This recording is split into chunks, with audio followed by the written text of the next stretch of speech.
नमस्कार मित्रांनो, पुन्हा एकदा आपल्या लेक्चर सिरीजमध्ये आपलं सर्वांचं मनपूर्वक स्वागत आहे.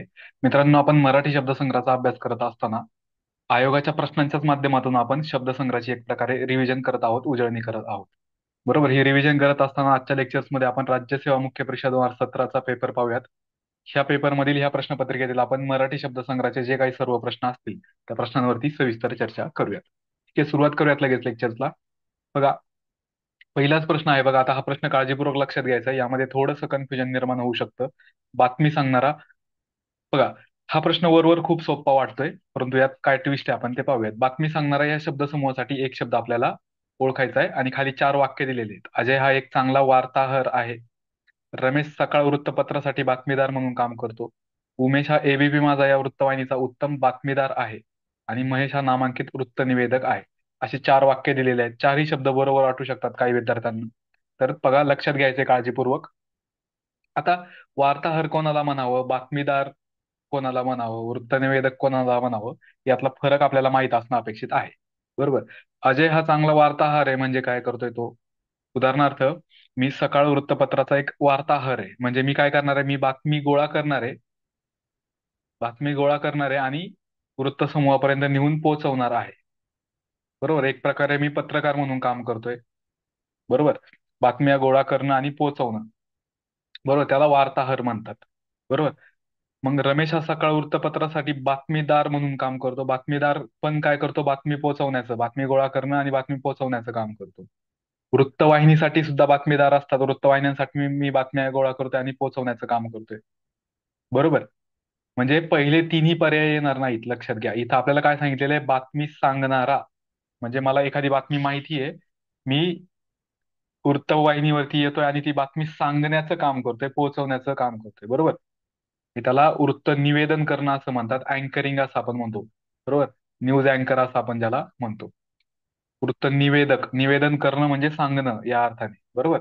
बातमी सांगणारा म्हणजे काय? तर वृत्त सांगणारा, वृत्ताचं निवेदन करणारा वृत्त निवेदक. पर्याय क्रमांक 4 योग्य उत्तर येणार आहे. बघा, वार्ताहर म्हणजे काय? जो बातम्या गोळा करतो आणि पोहोचवतो. बातमीदार म्हणजे पण बातम्या गोळा करणं आणि पोहोचवणार. बरोबर. आपल्याला इथं सांगणारा विचारलेला आहे. सांगणारा या अर्थाने वृत्त निवेदक हा योग्य शब्द आहे. पर्याय क्रमांक 4 योग्य उत्तर आहे. पुढे बघा, वाक्प्रचार दिलेत काही. त्याचे योग्य अर्थ पर्यायातून आपल्याला ओळखायचे. आकाशाला गवसणी घालणे. आता आकाश खूप, म्हणजे आकाश अनंत असते. पण फॉर एक्झाम्पल आपण असं लक्षात घेऊया की आकाश खूप उंचावरती आहे. त्या आकाशाला जाऊन आपण जर गवसणी घातली तर आपण फार मोठं यश प्राप्त केले असं त्याचा अर्थ होऊ शकतो. किंवा अगदी शक्तीबाहेरची गोष्ट आपण करून पाहिलेली आहे. कारण आकाशाला गवसणी घालणं सोपं आहे का? अशक्य आहे ना. आकाशाला गवसणी घालणं अशक्य आहे, कारण आकाश अनंत आहे मुळातच. बरोबर. पण स्टील जर आपण एखादी शक्तीबाहेरची गोष्ट ज्यावेळेस साध्य करतो किंवा ती करून पाहतो, त्यावेळेस मग हा वाक्प्रचार त्या अर्थाने म्हटला जातो की एक प्रकारे आपण आकाशाला काय केलेली आहे? गवसणी घातलेली आहे. बरोबर. ए ला 3 योग्य उत्तर येणार आहे.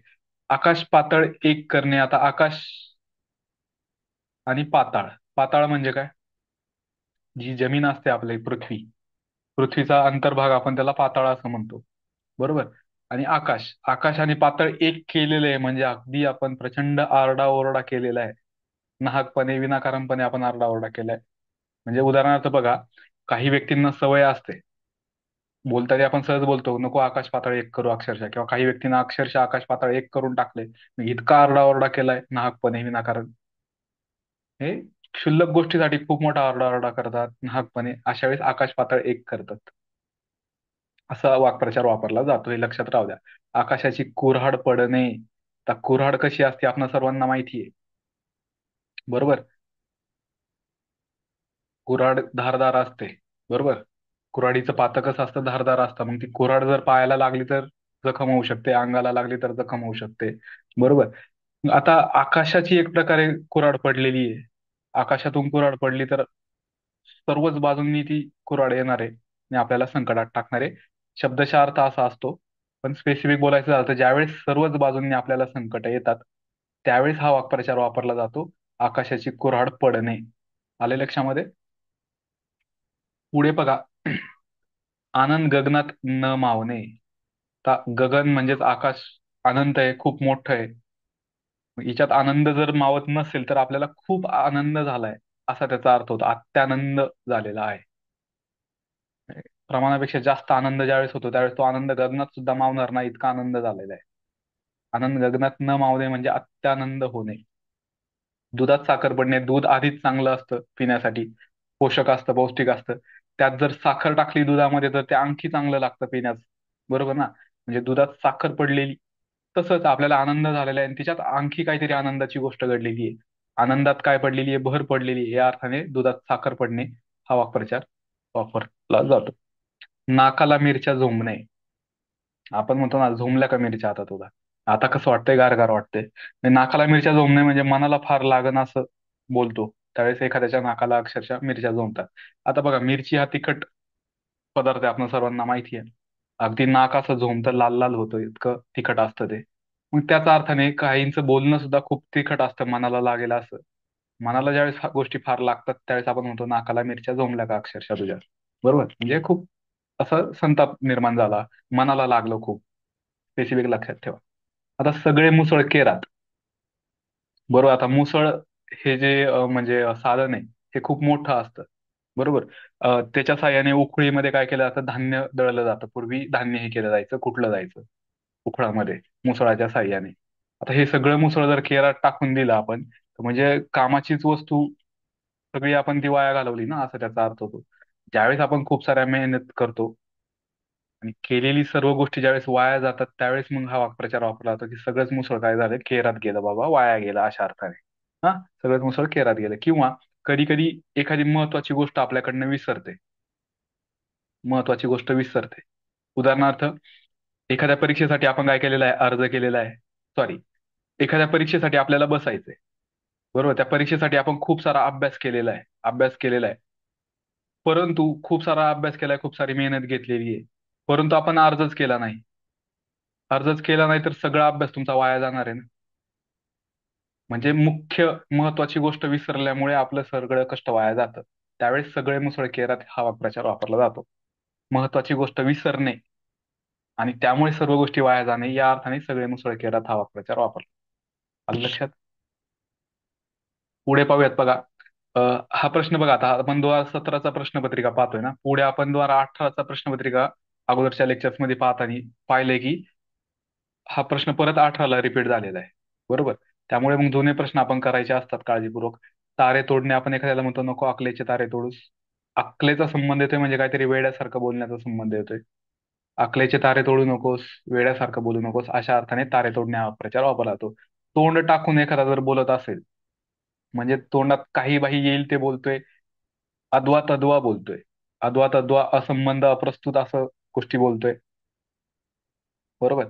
त्यावेळेस तोंड टाकणे असं म्हटलं जातं.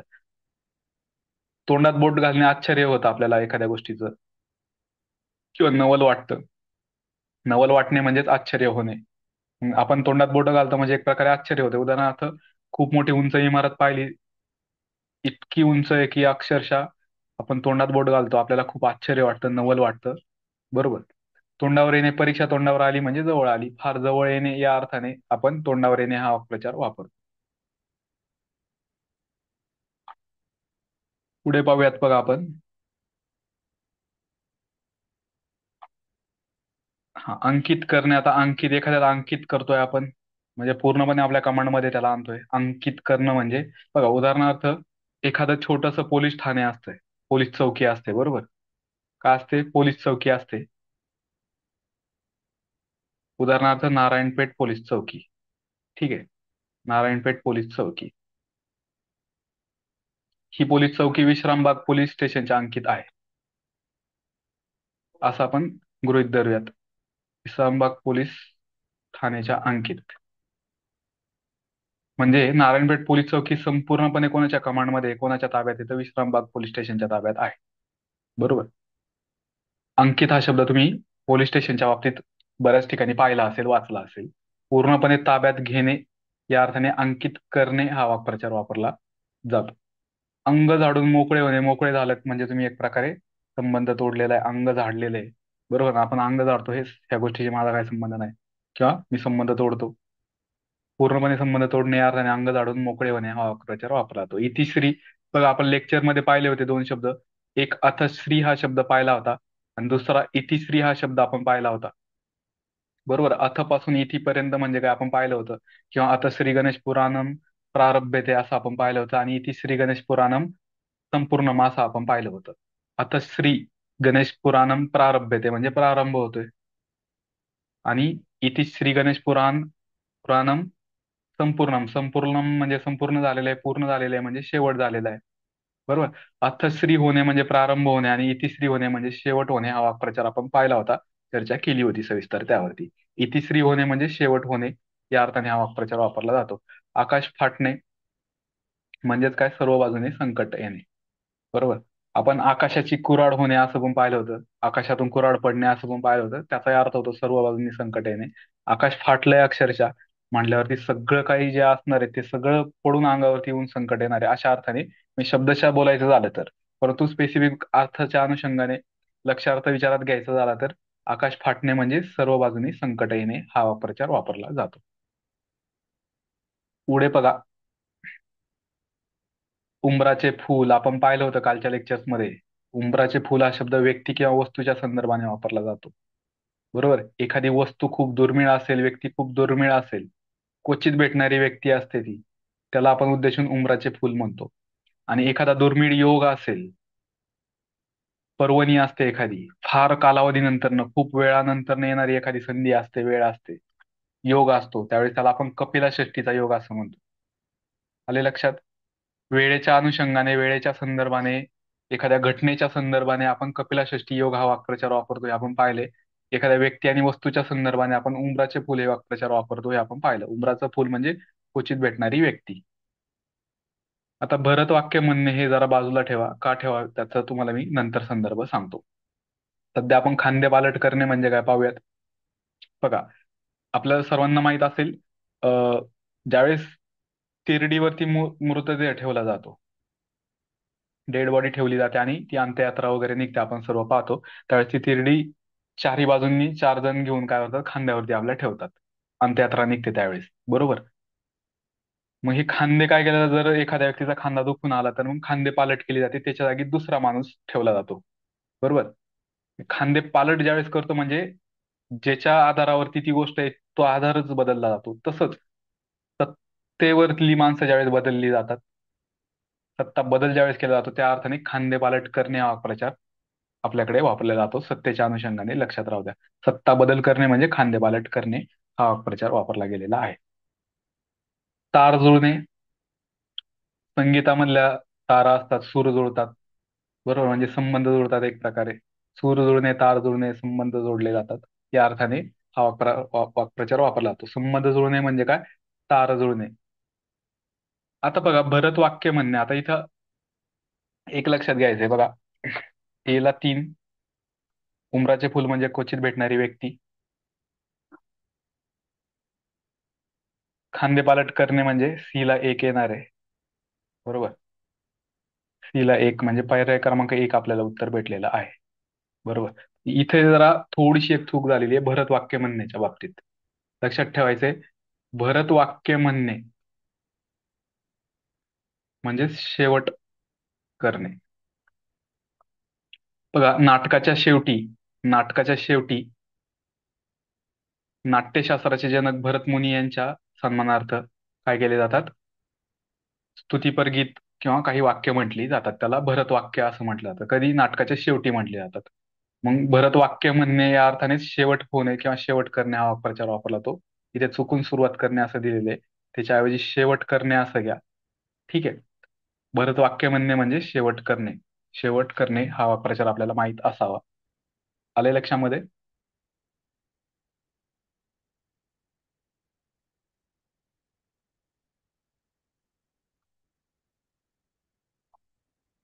पुढे बघा, महादेव पाटलांच्या घराची भिंत पडून मोठे नुकसान झाले. इकडं नुकसान झाले, त्याच वेळेस दुसरीकडं मुलाला नोकरीचा हुकूम आलेला आहे.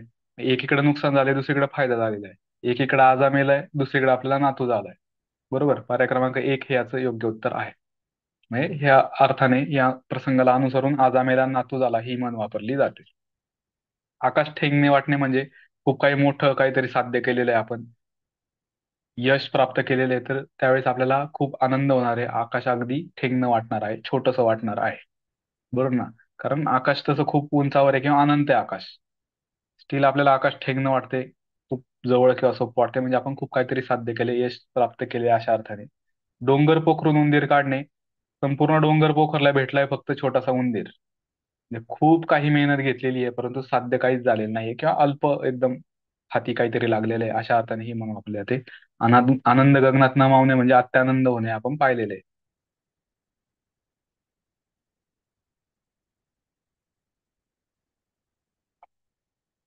बघा आता इथे हा प्रश्न कसा डील करायचा हे मी तुम्हाला सांगतो. थोडा अवघड प्रश्न असा, एक्झाम मध्ये असं आपल्याला माहित नसलेला प्रश्न एखादा येतो, त्यावेळेस त्याला कसं डील करायचं तुम्हाला सांगतो.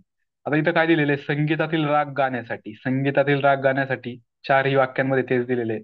संगीतातील राग गाण्यासाठी केलेले जे काव्य असते त्याला काय म्हणतात असा प्रश्न विचारलेला आहे. मग पहिल्या पर्यायात ध्रुवपद दिले, दुसऱ्या ह्याच्यात चीज दिले, तिसऱ्या ह्याच्यात कडवं दिले, चौथ्या ह्याच्यात गीतरचना दिलेले. म्हणजे आपल्याला एक गोष्ट लगेच लक्षात आली पाहिजे, चारही शब्द वेगवेगळे आहेत. म्हणजे कुठलं तरी एकच उत्तर असेल ना, कुठलं तरी एकच उत्तर असेल. अशा वेळेस ए बी वाला ए सी वाला पर्याय एलिमिनेट होतो. फक्त ए बरोबर किंवा फक्त बी बरोबर दोन पैकी एक असणार आहे. आता ए मध्ये काय दिलेलं आहे, ध्रुवपद दिलेले आहे, बी मध्ये काय दिलेलं आहे, चीज दिलेला आहे. आता बघा, संगीतातील राग गाण्यासाठी केलेलं काव्य, काव्य असं म्हटलेलं आहे. आणि ध्रुवपद आपल्याला जनरली माहित असतं किंवा वाचनात येतं. बघा आपण एखादी कविता, शाळेमध्ये कविता म्हणायचो, उदाहरणार्थ नाच रे मोरा, आंब्याच्या बनात नाच रे मोरा नाच, काळा काळा कापूस पिंजला रे, ढगांशी वारा झुंजला रे, आता तुझी पाळी, वीज देते टाळी, फुलव पिसारा नाच, नाच रे मोरा आंब्याच्या बनात नाच रे मोरा नाच. म्हणजे नाच रे मोरा नाच हे जे कडवं किंवा हे जे वाक्य आहे ते पुन्हा रिपीट होतंय. म्हणजे जे स्थिर असतं असं पद, जे कडवं संपल्यानंतर पुन्हा म्हटलं जातं. उदाहरणार्थ नाच रे मोरा आंब्याच्या बनात नाच रे मोरा नाच, हे पुन्हा पुन्हा म्हटलं जाणार आहे. बरोबर. एक कडवं संपलं परत नाच रे मोर, दुसरं कडवं संपलं परत नाच रे मोर. बरोबर ना, त्याला ध्रुवपद म्हटलं जातं. म्हणजे हे उत्तर येणार नाही. आपल्याला इथं संगीतातील राग गाण्यासाठी केलेलं काव्य विचारलेले. मग ए आणि बी पैकी काय येणार आहे, बी बरोबर येणार आहे. बी बरोबर ए एलिमेंट होणार आहे. आलंय लक्षामध्ये. अशा प्रकारे प्रश्न डील करायचा असतो. कडवं आता, संगीतातील राग गाण्यासाठी केलेलं काव्य म्हणजे कडवं का नाही. कडवं हे वेगवेगळ्या कवितात असू शकतं, वेगवेगळ्या गाण्यात असू शकतं, कशातही असू शकतं. एका गाण्यामध्ये, एका गीतामध्ये अनेक कडवी असू शकतात. बरोबर. सो हे येणार नाही, गीतरचना तर नाहीच. चीज म्हणतात हे लक्षात राहू द्या. संगीतातील राग गाण्यासाठी केलेलं काव्य म्हणजे चीज. कानामागून आली व तिखट झाली. आता बघा, मिरचीचं झाड जे असतं ना, मिरचीचं झाड जे असतं, त्या झाडाला अगोदर काय असतात, पानं असतात. त्यानंतर फुलं येतात आणि त्याचं रूपांतर मिरचीच्या फळात किंवा ते जी काही मिरची असते त्याच्यात रूपांतर होतं.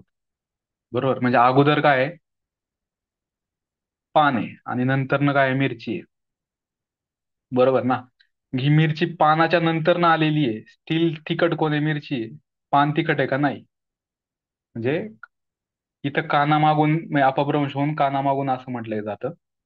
मूळ ते आहे पानामागून.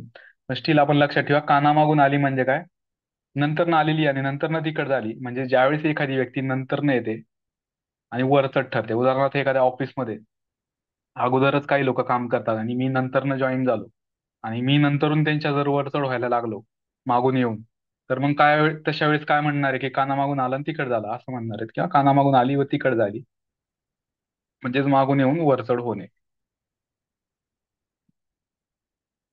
गोगलगाय आणि पोटात पाय. आता गोगलगाय कशी असते, एकदम गरीब दिसते, शांत ती आपली हळूहळू चालत असते. बरोबर. तिचे पाय असे ती पोटामध्ये आखडून ठेवते, छोटेसे पाय असतात, दाखवत नाही.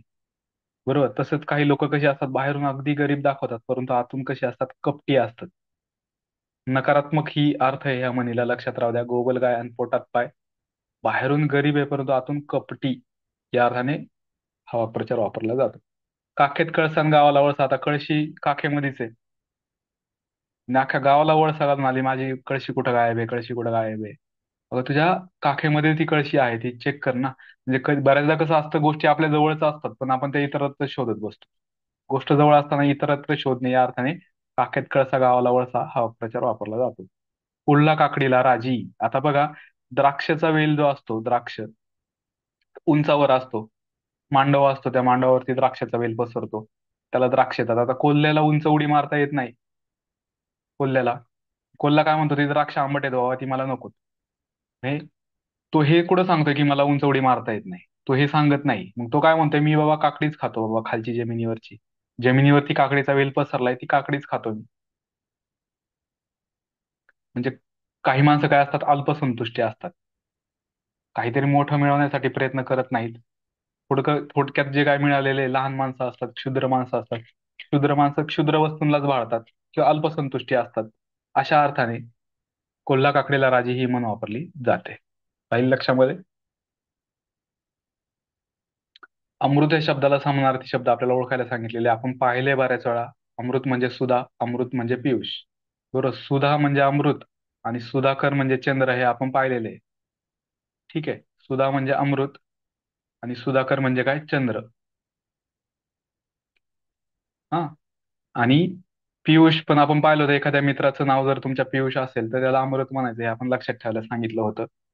वला दुसरी ओलांडी याला दुसरा अवकार शहर षटकोनाचा. पियुष म्हणजे काय, अमृत. लक्षात राहू द्या. ए आणि बी बरोबर आहे या ठिकाणी. सी आणि डी चूक आहे. संजीवनी गोड. आता अमृत बाबा काल्पनिक पदार्थ आहे. गोड असेलच असं नाही, किंवा गोड आहे बाबा पण तो समानार्थी शब्द असेलच असं नाही, तो त्याचं विशेषण होऊ शकतं. संजीवनीप्रमाणे जीवन देणारं ठरू शकतं. पण स्टील समानार्थी शब्द विचारलेले आहेत, म्हणजे जशा तसा अर्थ त्याला असला पाहिजे. संजीवनी आणि गोड येणार नाही. सुधा आणि पियुष हे समानार्थी शब्द आहेत अमृत या शब्दाला. ए बी बरोबर. उपसर्ग म्हणजे पूर्व प्रत्यय का? आता हा प्रश्न वेगळा आहे, लक्षात ठेवा. आपण पाहतो उपसर्ग म्हणजे काय आणि प्रत्यय म्हणजे काय पाहतो. बरोबर, उदाहरणार्थ विचार हा शब्द आहे. विचार ह्या शब्दाच्या अगोदर तू हा उपसर्ग जोडलेला आहे. आणि उदाहरणार्थ वाढ हा शब्द आहे, त्याच्या नंतरनं पी हा प्रत्यय जोडलेला आहे. प्रत्यय हा काय केला जातो, नंतरनं जोडला जातो. उपसर्ग हा अगोदर जोडला जातो. मग उपसर्गालाच आपण पूर्व प्रत्यय असं पण म्हणू शकतो ना. कारण प्रत्यय जर नंतर न येत असेल तर पूर्वी येणारे जे काय असणार आहेत ते पूर्व प्रत्यय म्हणजेच उपसर्ग असणार आहेत. आलं लक्षात. बघा, प्रत्यय आपण पाहिलं की तो शब्दाच्या नंतर येतो, मूळ शब्दाच्या नंतर येतो. मग जर तोच प्रत्यय शब्दाच्या अगोदर येत असेल तर तो काय ठरणार आहे, तो उपसर्ग ठरणार आहे. मग त्या शब्दाच्या अगोदर येणाऱ्या प्रत्ययाला आपण पूर्व प्रत्यय असं म्हणू शकतो ना. नंतर येत असेल तर त्याला आपण प्रत्यय म्हणणार आहे, तो अगोदर येत असेल तर त्याला आपण पूर्व प्रत्यय म्हणणार आहोत. आलं लक्षात. उपसर्ग म्हणजेच काय, पूर्व प्रत्यय होत. हे बरोबर आहे. उपसर्ग अव्यय रूप असतात निश्चितच. मूळ शब्द किंवा धातूंचा अर्थ फिरवण्याचं काम करतात निश्चित. उदाहरणार्थ बघा, काश हा शब्द आहे. काश या शब्दाचा अर्थ होतो उजेड. बघा, काश या शब्दाचा अर्थ होतो उजेड.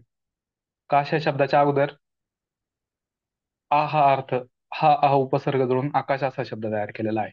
म्हणजे जेथपर्यंत उजेड आहे तेथपर्यंतची जी जागा आहे त्याला आकाश म्हणतात. तर आकाशात आपण पाहिले तर उजेड असतो पूर्ण. बरोबर.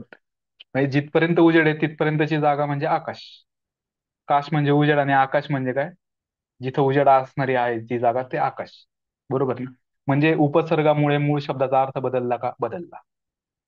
बरोबर. ते अव्ययरूप आहेत का, निश्चित अव्ययरूप आहेत. कारण जेथपर्यंत असा तो अर्थ प्राप्त झालेला आहे आ ह्या उपसर्गाला. जेथपर्यंत म्हणजे काय झालं, क्रियाविशेषण अव्यय झालं ना एक प्रकारे. जागा सांगते, स्थळ सांगते, स्थळ काळ सांगणारे शब्द अव्यय, क्रियाविशेषण अव्यय असतात. उपसर्ग ही अव्यय रूप असतात का, निश्चित असतात. मूळ शब्द किंवा धातूंचा अर्थ फिरवण्याचं काम करतात. बी बरोबर आहे. उपसर्ग हे वाक्यात स्वतंत्रपणे येऊ शकतात का, नाही, ती जोडूनच येतात ना. मूळ शब्दाला जोडूनच येतात. बरोबर.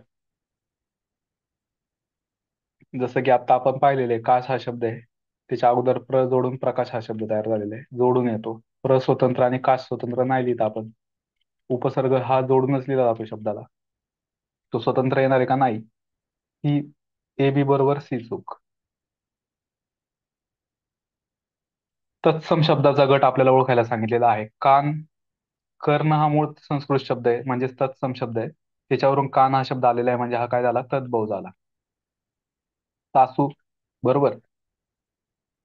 स्वसा वरून सासू, म्हणजे सासू हा शब्द तद्भव झालेला आहे. दुग्ध, दुग्धवरून दूध हा शब्द आलेला आहे, म्हणजे तो काय झाला, तद्भव झाला. ओष्ठवरून ओट आलाय, म्हणजे तो तद्भव झाला. म्हणजे मूळ संस्कृत शब्दात ज्यावेळेस थोडा बदल होऊन शब्द मराठी भाषेत येतो त्यावेळेस त्याला तद्भव म्हणतात. आपल्याला विचारले तत्सम, पहिला पर्याय एलिमेंट झाला. बरोबर. मंजूर, मालक आपण पाहिले, अरबी अरबी शब्दांची ट्रिक. अरबी जमातीचा प्रमुख मालक उर्फ साहेब ही ट्रिक लगेच आठवली पाहिजे. काय मंजूर केलं वगैरे ते आपण पाहिलेलं आहे. अरबी शब्द आहे. झोप हा शब्द देशी भाषेतला आहे, आपण सर्वांना माहिती आहे. बरोबर. कावळा हा शब्द काय आहे? काक हा मूळ संस्कृत शब्द आहे, म्हणजे तत्सम झाला. त्याच्यात बदल होऊन कावळा हा शब्द आला. म्हणजे तो कसा झाला? तद्भव हा शब्द झाला. बरोबर. दुसरा पर्याय एलिमिनेट होतो. तूप, कानडी, फणस, पोर्तुगीज. बरोबर. कापूस. आता बघा, करपास असा मूळ शब्द आहे संस्कृत. त्याच्यात बदल होऊन कापूस शब्द आला, म्हणजे तो तद्भव झाला. आले लक्षामध्ये? पान, पर्ण मूळ शब्द आहे, त्याच्यात बदल होऊन पान हा शब्द आला, म्हणजे तो तद्भव झाला. पर्याय 3 एलिमिनेट होतो. कलश, विद्वान, कोमल आणि पद हे सर्व तत्सम शब्द आहे, जशाच तसे संस्कृत मधून मराठीत आलेत, म्हणून त्यांना आपण तत्सम शब्द म्हणतो. पर्याय क्रमांक 4 हे याचं योग्य उत्तर आहे. आता बघा, आधी जन्मलेला म्हणजे कोण? आता दोन शब्द आहेत, एक आहे अनुज आणि एक आहे अग्रज, एकमेकांच्या विरुद्धार्थी शब्द आहेत. बघा, अग्र म्हणजे टोक, मग त्यावरूनच अग्रणी असा एक शब्द बनलाय. अग्रणी म्हणजे पुढारी किंवा नेता. बरोबर. नेता किंवा पुढारी काय करतो? नेतृत्व करतो. तो टोकाला असतो, सर्वांच्या पुढे असतो आणि त्याचे अनुयायी त्याच्या पाठीमागे असतात. बरोबर. तो म्हणजे टोकाला असतो, म्हणजे अग्र असतो, तो पुढे असतो, म्हणून तो पुढारी. जो पुढे असतो तो पुढारी, म्हणजेच तो अग्रणी. अग्र म्हणजे टोक ना, पुढच्या टोकाला असणार आहे, तो सर्वांच्या पुढे असणार आहे तो. अग्रणी म्हणजे पुढारी किंवा नेता. अग्र म्हणजे टोक, म्हणजे अगोदर असणार आहे तो सर्वांच्या. मग अग्रज म्हणजे कोण असणार आहे? जो अगोदर जन्मतोय तो. अग्रज म्हणजे जो अगोदर जन्मला आहे तो. आधी जन्मलेल्याला काय म्हणणार आहे आपण? अग्रज म्हणणार आहे. फक्त बी बरोबर येणार आहे. अनुज म्हणजे काय? जो पाठीमागून जन्मलेला आहे तो अनुज. अनु म्हणजे पाठीमागून. अनु म्हणजे काय? पाठीमागे. आणि अनुज म्हणजे काय? पाठीमागून जन्मलेला. हे लक्षात येणार नाही. अपूर्व, एखादी गोष्ट अपूर्व असते म्हणजे पूर्वी कधीच घडलेली नसते, ती गोष्ट अपूर्व असते. आदिवासी म्हणजे फार अगोदर पासून जे रहिवासी असतात ते आदिवासी. इथं आपल्याला जन्मलेला विचारलाय बरं का, जन्मलेला. वास्तव्य करणारा विचारला नाही. जो फार आधीपासून वास्तव्य करतो एखाद्या ठिकाणी, त्याला आदिवासी म्हटलं गेलेलं आहे. किंवा अगोदरपासूनच, सर्वांच्या अगोदरपासून जो रहिवासी असतो तो आदिवासी असतो, त्या विशिष्ट स्थळा किंवा त्या जागेवरती, त्यांना आदिवासी म्हटलं जातं. डी येणार नाही. आपल्याला जन्मलेला हे अर्थाने विचारलेले आहे, म्हणून फक्त बी बरोबर येणार आहे, अग्रज.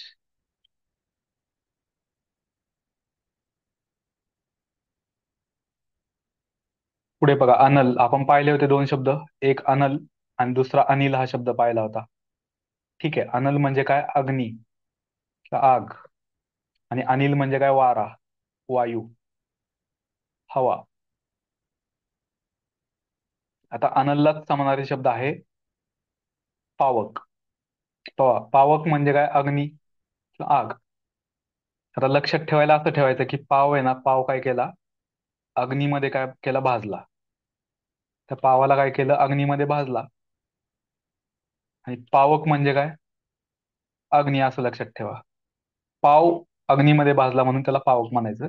लक्षात ठेवायला, मी लक्षात ठेवायला सांगतोय. शब्दशः उत्पत्ती अशी नाहीये त्याची, पण ट्रिक म्हणून तुम्ही लक्षात ठेवा. पावक म्हणजे अग्नी. पाव आणि पावक असं लक्षात ठेवा. पावक म्हणजे अग्नी.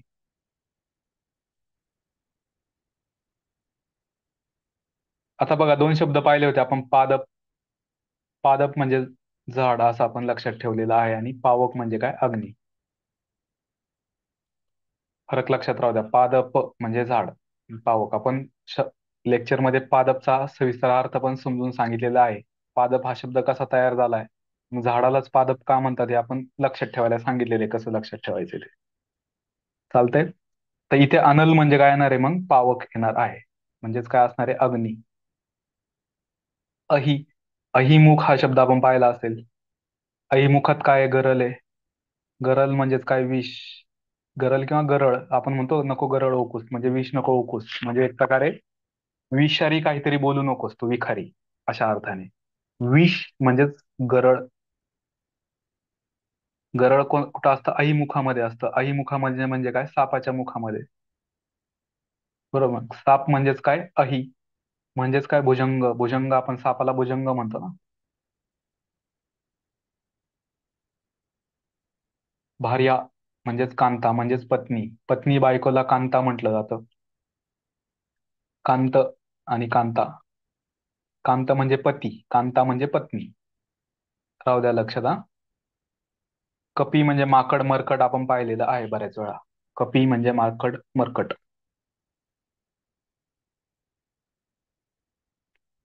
लक्ष्मी या शब्दाला समानार्थी शब्द ओळखायला सांगितले होते. लक्ष्मी आणि विष्णू. बरोबर. लक्ष्मी म्हणजे रमा, विष्णू म्हणजे रमेश. रमा आणि रमेश. लक्षात राहू द्या, आपण सविस्तर त्यावरती लेक्चरमध्ये चर्चा केलेली आहे. रमेश हा शब्द कसा तयार झालाय ते पण पाहिलेलं आहे. रमा, रमेश. उमा आणि उमेश म्हणजे कोण? आपण हे पण पाहिलेलं आहे. उमा म्हणजे पार्वती, उमेश म्हणजे शंकर, हे आपण पाहिलेलं आहे. आले लक्षात? रमा आणि रमेश आणि उमा आणि उमेश मधला फरक आपण पाहिलेला आहे. काही लक्षात? रमा म्हणजे लक्ष्मी येणार आहे का? येणार आहे निश्चित. बरोबर. वैष्णवी. बरोबर. आता बघा, लक्ष्मी आणि विष्णू पती पत्नी आहेत. मग विष्णूला, विष्णूच्या पत्नीलाच आपण वैष्णवी म्हणणार आहे ना. विष्णूच्या पत्नीला आपण वैष्णवी म्हणणार आहे, म्हणजे ती कोण असणार आहे? लक्ष्मी असणार आहे. वैष्णवी बरोबर येणार आहे. कमला येणार आहे का?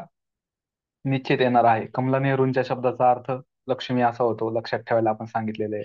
कमला. एबीसी बरोबर येणार आहे. ज्योत्स्ना येणार नाही. ज्योत्स्ना म्हणजे काय? चंद्राचा जो प्रकाश असतो त्याला ज्योत्स्ना म्हटलं जातं, किंवा ते चांदणं असतं त्याला ज्योत्स्ना म्हटलं जातं. हे आपण चर्चा केलेली आहे लेक्चर्स मध्ये. बरोबर. ज्योत्स्ना नावाच्या मुलीचा अर्थ लक्षात कसा ठेवायचा आपण ते सांगितलं होतं लेक्चर मध्ये. एबीसी फक्त येणार आहे.